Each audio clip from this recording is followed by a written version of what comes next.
say a warm welcome to the opposition for having this discussion with us. I want to thank my partner for her input and helping me get ready for this opening. So also especially want to thank our judges who are here for helping run this competition. This is a great opportunity for us to practice the skills. We thank you for your time, your commitment here. Benjamin Franklin once said, "Those who would give up essential liberty to purchase a little temporary safety deserve neither liberty nor security."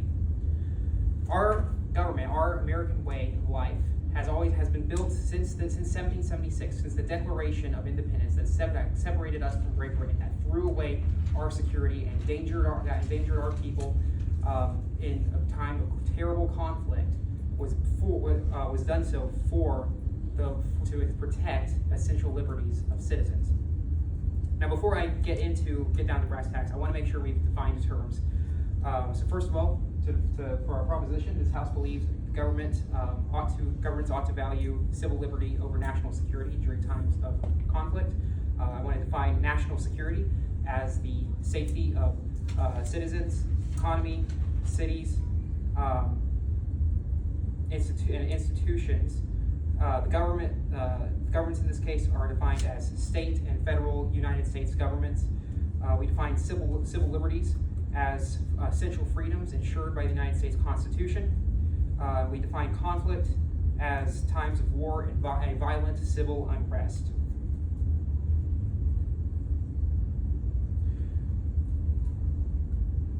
I want to point out that the people who serve us in our government, civil servants, and this includes our military, the people who ensure national security, the people who work to protect us, including people in the CIA, people in the FBI, and any military personnel, take an oath to the Constitution. They take an oath to this document, which ensures civil liberties. In short, because of this, because of our civil servants' pledge to the Constitution, we can see the priorities that are laid out by our Constitution, by our military, by our security.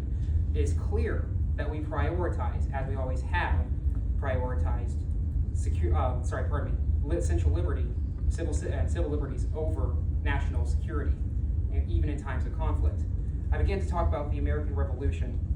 I want to go back to that. So, the American Revolution was fought after the French and Indian War. If you remember from American history class, the Great Britain came to the colonies as rescue during the French and Indian War, and provided protection for colonists. And yet, that did not stop those colonists mere years later from rebelling against that government, which had offered them so much protection. In short, part of our American character, part of the way of life in this country, has always been to prioritize civil liberties over safety, over security. That is why throughout our history is filled with stories of people who gave their lives to protect essential liberties. We see this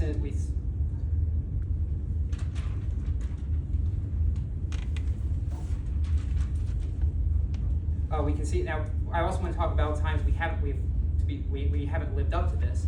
We can see this as early in the history of our country as the Alien and Sedition Acts, when Federalists imprisoned Democratic Republicans as potential spies or as potential agents of foreign governments. We've always had a conflict here. We've always had a temptation to favor our own safety over the liberties that safety is meant to protect. We can also look more recently in World War II at the poor treatment of Japanese Americans in this country, as Japanese Americans were rounded up and put into internment camps for no other reason than having some Japanese ancestry. We have failed to protect civil liberties, even at the expense of safety. And as a result, we, as Benjamin Franklin might smile to, we have not earned any more safety by this. Look at the way that our national security agencies have spied on private citizens, and to what end? How long did it take them to kill Osama bin Laden? How many private civilians were they spying on before they manage to win that small victory. Furthermore, we believe that the United States has been and will continue to be an example of democracy and of the ability for people to protect essential liberties, and of the importance of protecting essential liberties as such way that we find in the Constitution for other countries. Right now, if you would prefer a country which will value your safety over your security, we would advise you to defect to North Korea. Do you have a question? Do you have any sources for this information? For what information? Any of it?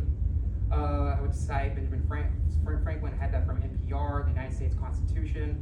Let's see, are you looking? Do you have anything specific in particular you want? I'm just looking for any sources whatsoever. Okay, not too many specific. Okay, I don't think I have specific sources ready for every historical example I've given, and we will give you more examples of those later. Thank you. Yes, as such, we believe that the protection of civil liberties, even at the expense of national security, is fundamental American value. We believe that it is the purpose of our security, of our safety, to protect these essential liberties. We believe this is clear in the laws and the Constitution of the United States, and we believe that our failure to protect these civil liberties has not in any way favored our security. Thank you.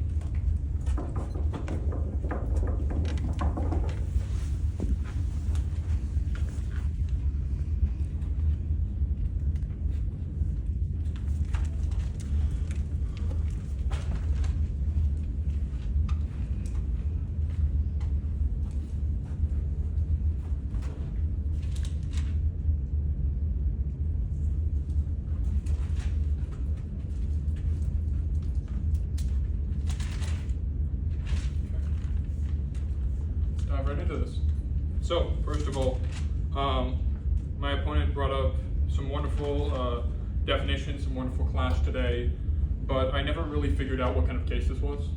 If it was a value case, a fact case, or a policy case. So I'm going to define this as a fact case. And I'm going to define that fact as more true than false, meaning if I am 51% correct, then the opposition will win.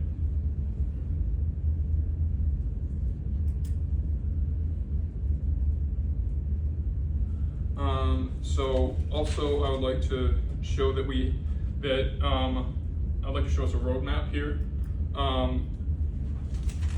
We are going to agree with the definitions the government has put through.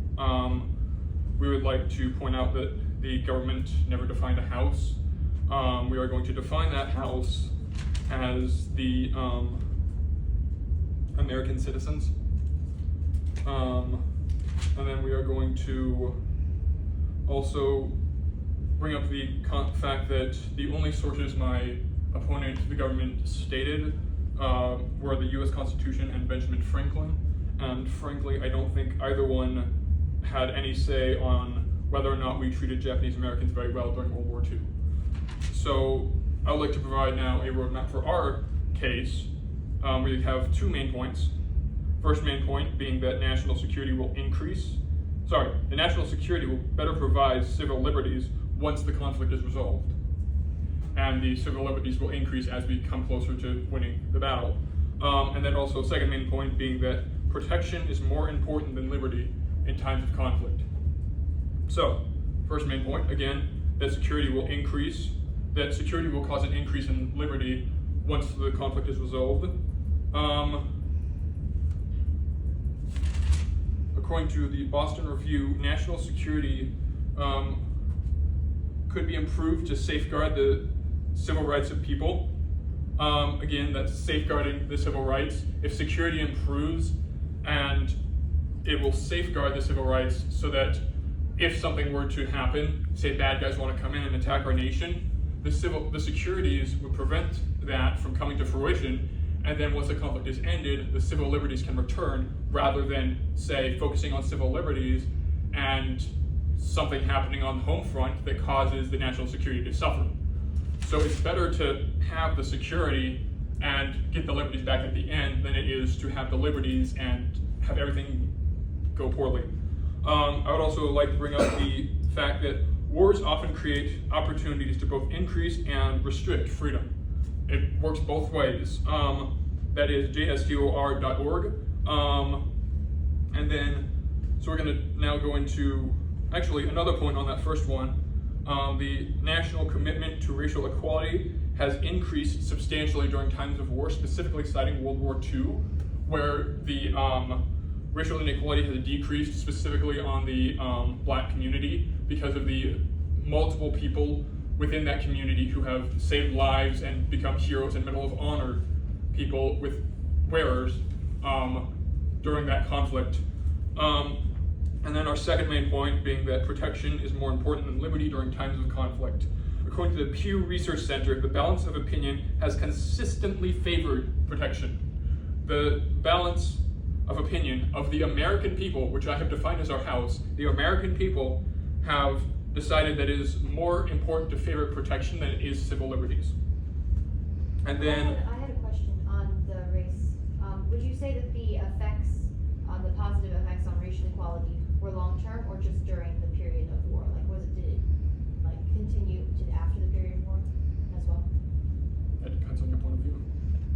For some people it has improved, for others it has not. For the people who care about the military and care about the history and that thing, it has improved. For the people who don't care, it might not have as much, because again, people who care about that kind of thing see that there are heroes within the black community who have saved countless white lives, and that, again, that shows that that everybody is equal, that we are all equals and we should not be put down because of the color of our skin.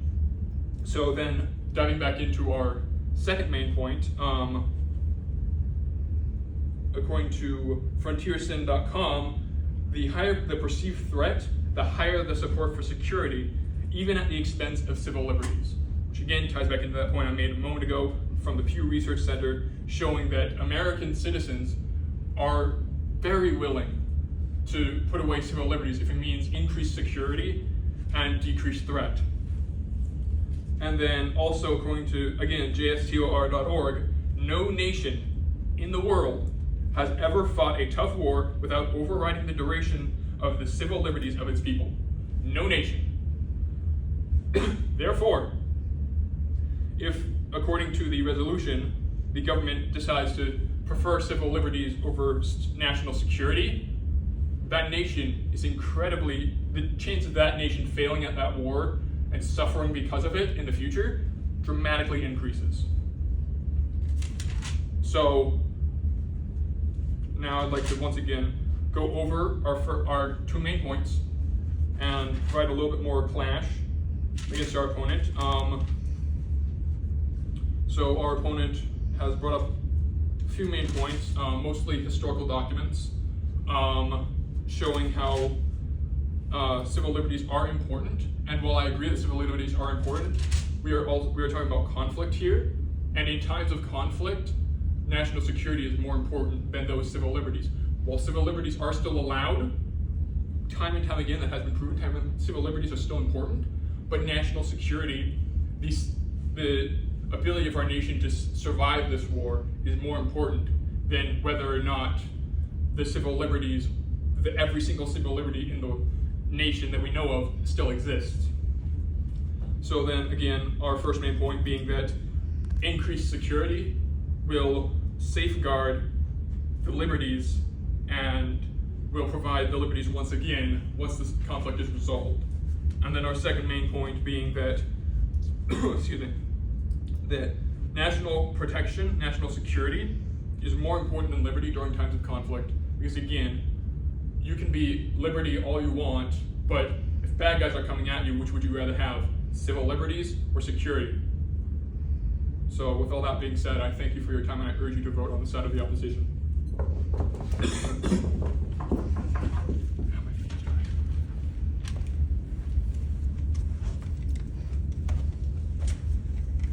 I'm gonna first ask that, is it alright if I use my phone as a timer?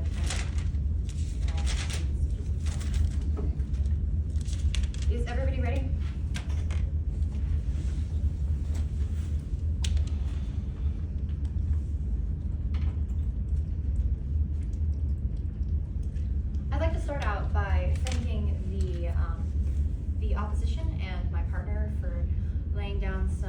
wonderful points, and to the judge for taking the time to judge this debate.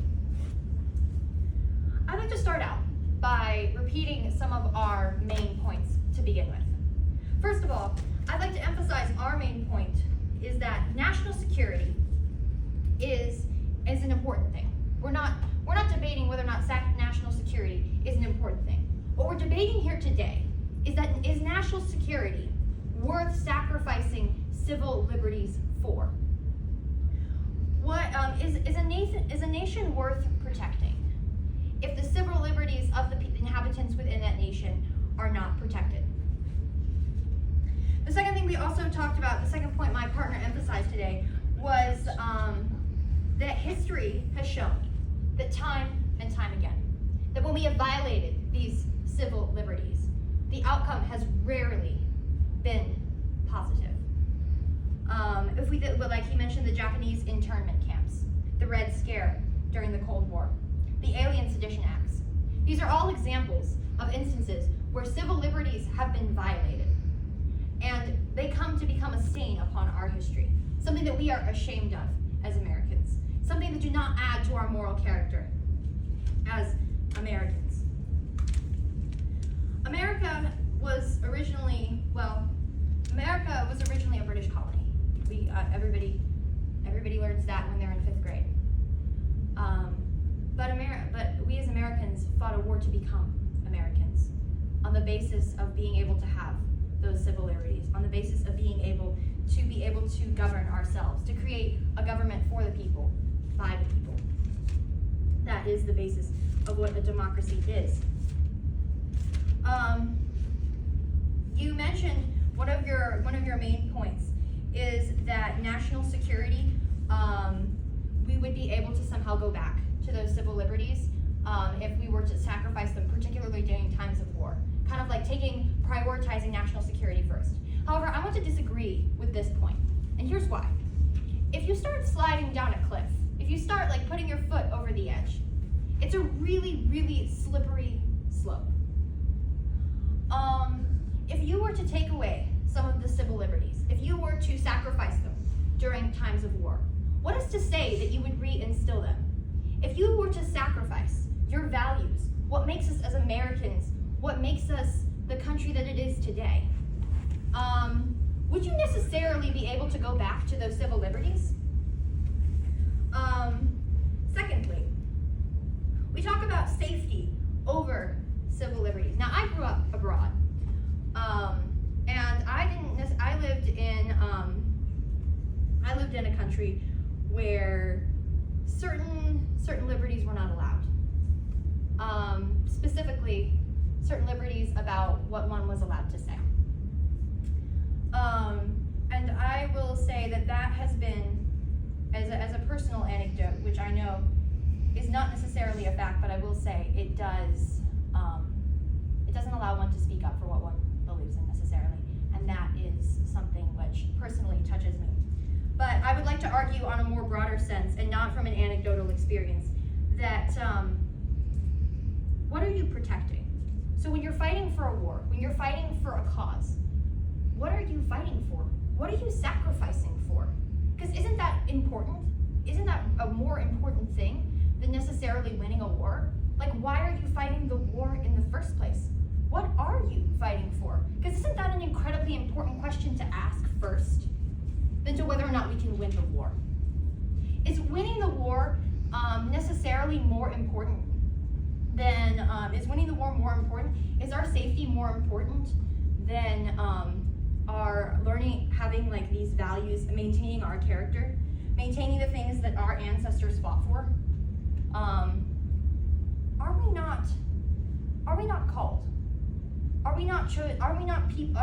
Isn't that the whole purpose of a democracy, to be for the people? And how could a government be for the people if it was sacrificing civil liberties? And some may argue that, well, if they're not safe, well, then what does that matter? What does it even matter? If you're just not safe, then how could you even have this conversation? Well, I would argue, when the heart fails in a body, it doesn't matter if the limbs are broken. It doesn't matter if other parts of the body are in pain. Those things are important, and they should be dealt with. I'm not saying national security is not important. What I'm saying is that we need to have a certain priority list here. You can prioritize one thing at a time. You can't die on every hill. You have to pick a hill on which to die. And I would say that fighting for our rights as human beings, fighting for our ability to stand up, to speak out for what is right, is more important than our safety. And that is not to say that our safety is not important, but it is to say that our rights as human beings are more important. Like we mentioned all the previous examples of when those rights were violated. We can think about the positive sides of when those rights were fulfilled. The ability to unionize, the ability to speak up, the unionizing, the auto workers who've been unionizing more recently. There were the three companies, I believe Ford is one of the companies where the workers have been unionizing for better pay. We can think about the ability of even like Martin Luther King Jr. when he stood up to speak against racial inequality. We can think about Sarah Grimke, a famous abolitionist and feminist who spoke out against, pushed for women to be able to vote. One of the things that makes a democracy is civil liberties. And if we sacrifice those civil liberties on the grounds of merely being safe, aren't we sacrificing so much?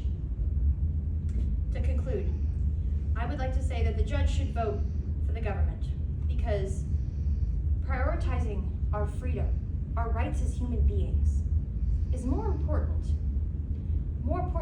to our ability, more than just as Americans, but as human beings, is more important than necessarily our safety. Thank you.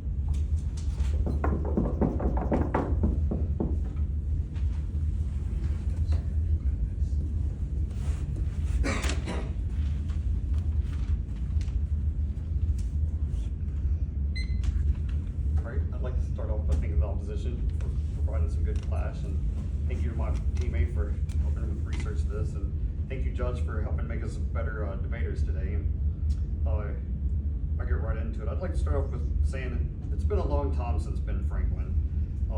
We're facing new types of threats today that Ben Franklin and the people in that generation just never could have imagined.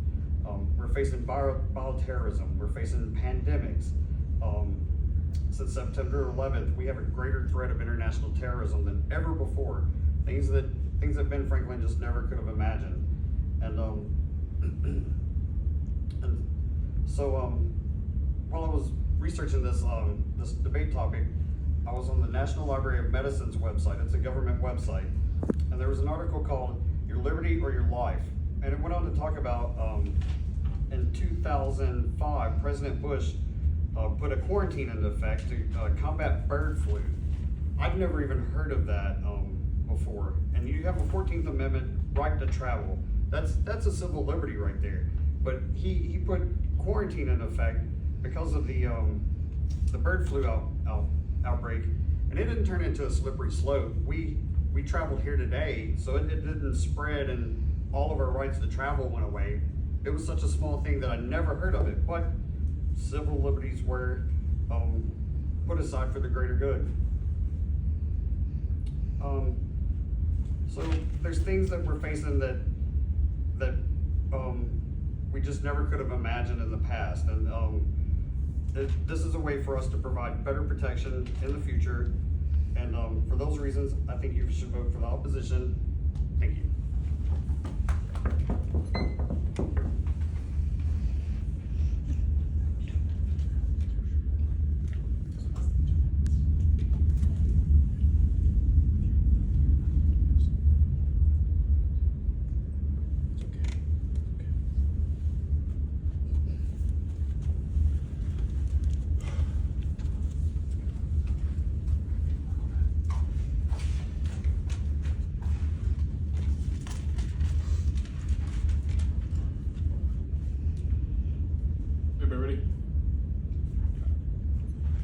so I don't have very long. I'm going to get right into this. Thank you all for being here. It's been wonderful thus far.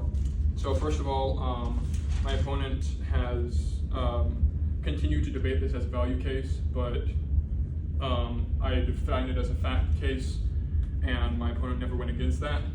So again, it's a fact case. We're bringing up facts and sources and defining things, again, by the paradigms, which are facts, undeniable facts, not theories and values. And then also, my opponent never went against my definition of the House being the American people, so that goes to our side. And then they did a good clash with our arguments, and then my opponent brought out the good point that while Benjamin Franklin is a fine source, that was like 200 years ago, and the facts in this debate that me and my partner have brought up are recent, within the past year. So those sources aren't exactly equal. And then, so as I have brought up before, again, that the American liberties, the security provides liberties after the conflict is resolved. Security safeguards the liberties. My opponent brought up the idea that which is more important, the liberties or your personal safety. My partner brought up the wonderful statement that the threat of national security is massive at this point in history.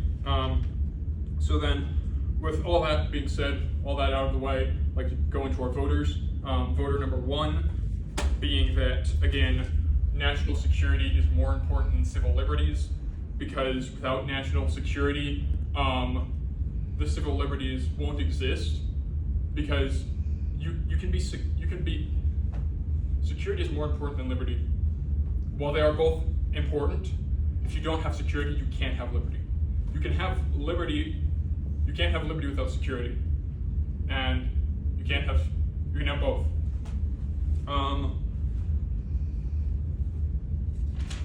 Then our second voter, again, being that protection is more important than liberty in times of conflict.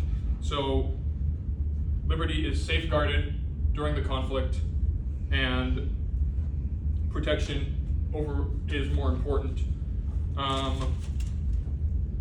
So again, reiterating my point that no nation has ever fought a war without overriding the civil liberties of its people for the duration of the war.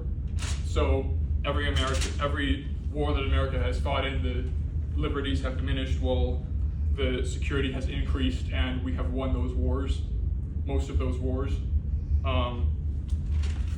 So without that increased security, the chances of those liberties going away in their totality greatly increases. So for those reasons, I thank you for your time, and I urge you to vote on the side of the opposition. Thank you.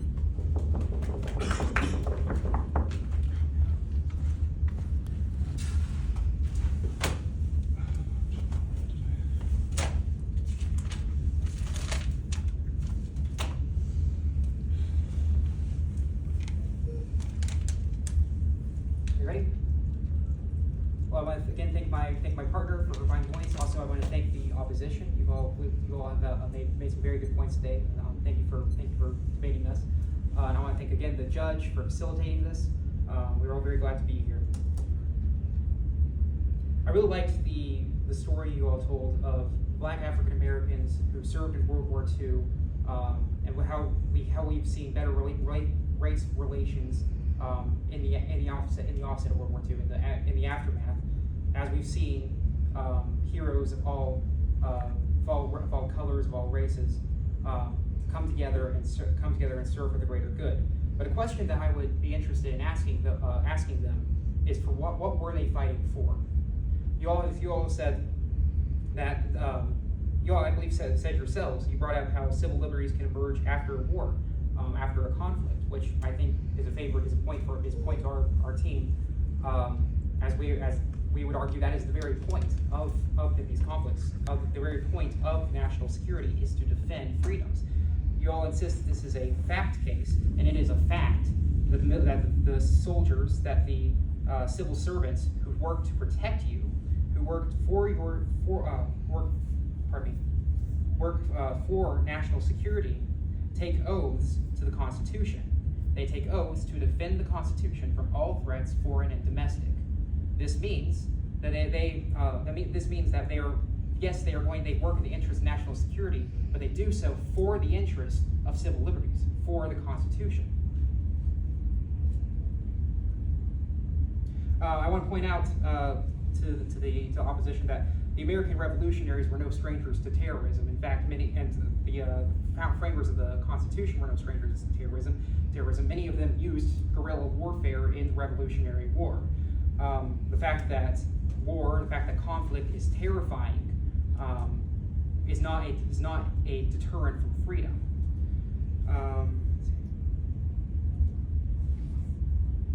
One concern we have, and I believe the opposition themselves has raised this, with perhaps the callous way that we can look at civil liberties today, that we seem to value. This might be a value that we have less than our forebears, less than Benjamin Franklin, as you point out, a man who lived very long ago. And I think there is some credence to that. We can see in the way that, especially in the way the CIA has handled citizens' privacy, which would seem to be a clear violation of the Constitution, which guarantees security of papers, persons, and property. In the way that we have found out that our own emails have been tapped, our own phones have been, our own conversations, private what should be considered papers and property, has clearly been violated. So perhaps this isn't as much strong a value as this had for Benjamin Franklin, but our team, my partner and I's concern is that this represents a slippery slope. If we allow ourselves to value security over freedom, then we risk losing the freedom even with security. Simply having security does not ensure freedom, but having freedom might ensure your security. You need to have, ask the question: why did young American soldiers go fight and die on the storming the beaches of Normandy? What was their purpose? What were they trying to do? To liberate another country, not even to ensure the freedom of their own country, to ensure to liberate France, to ensure the freedom of their neighbors.